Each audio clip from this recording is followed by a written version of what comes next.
MLA పదవికి మంత్రి తలసాని రాజీనామా అంశం అధికార టీఆర్ఎస్కు తలనొప్పిగా మారిందా? ఈ విషయంలో టీఆర్ఎస్ వ్యూహం ఏంటి? తలసాని వ్యవహారం వల్ల కారు పార్టీకి డ్యామేజ్ జరిగిందా? తలసాని ఎపిసోడ్లో ఏం జరుగుతోంది? ఒక పార్టీ నుంచి ఎన్నికైన ఎమ్మెల్యే మరో పార్టీ ప్రభుత్వంలో మంత్రిగా కొనసాగడం, ఇదే అంశం నేడు తెలంగాణ రాజకీయాల్లో హాట్ టాపిక్ గా మారింది. సనత్ నగర్ ఎమ్మెల్యే తలసాని శ్రీనివాస్ యాదవ్ వ్యవహారం తెలంగాణ రాజకీయాల్లో సంచలనం రేపుతోంది. కొంతకాలంగా తలసాని ఇష్యూ ఉన్నా తాజాగా ఆయన ఎమ్మెల్యే పదవికి రాజీనామాకు సంబంధించి ఎలాంటి లేఖ అందలేదని తెలంగాణ అసెంబ్లీ కార్యాలయం స్పష్టం చేయడంతో మళ్లీ ఈ అంశం రాజకీయాలను వేడెక్కిస్తోంది. టీఆర్ఎస్ పై అన్ని రాజకీయ పక్షాలు ఈ విషయంపై దాడికి దిగాయి. రాజకీయంగా విమర్శలు ఎలా ఉన్నా అధికార టీఆర్ఎస్ మాత్రం ఈ విషయంలో డిఫెన్స్ లో పడినట్లుగా కనిపిస్తోంది. ఓటుకు నోటు వ్యవహారంలో టీడీపీ అనైతిక చర్యలను బయటపెట్టిన టీఆర్ఎస్ రాజకీయాల్లో పైచేయి సాధించింది. అయితే తలసానిని మంత్రివర్గంలోకి తీసుకున్నప్పటి నుంచి టీఆర్ఎస్ పై విమర్శలు పెరిగాయి. టీడీపీ ఎమ్మెల్యేగా ఉన్న తలసాని టీఆర్ఎస్ ప్రభుత్వంలో మంత్రిగా ఎలా ఉంటారనే విమర్శలు జోరందుకున్నాయి.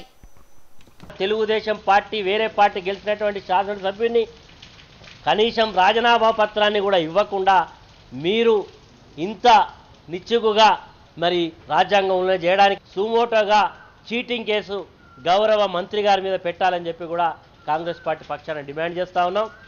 గవర్నర్ గారు ఇంకా ఉపేక్షించకుండా అయితే ముఖ్యమంత్రి గారిని పిలిచి వారి మంత్రివర్గం నుంచి తొలగించడమా, లేకపోతే రాజ్యాంగాన్ని పరిరక్షించేటువంటి బాధ్యత గవర్నర్ గారు తీసుకుంటారా లేదా?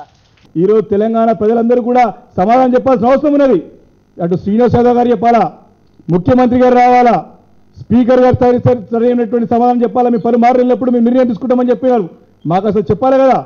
ఒక వ్యక్తి సైకిల్ సింపుల్ పైన గెలిచి మంత్రిత్వం వహిస్తూ ఉన్నాడు అంటే ఇంకా అంతకంటే దౌర్భాగ్యమైన పరిస్థితి ఇంకెక్కడ ఉంటుందా?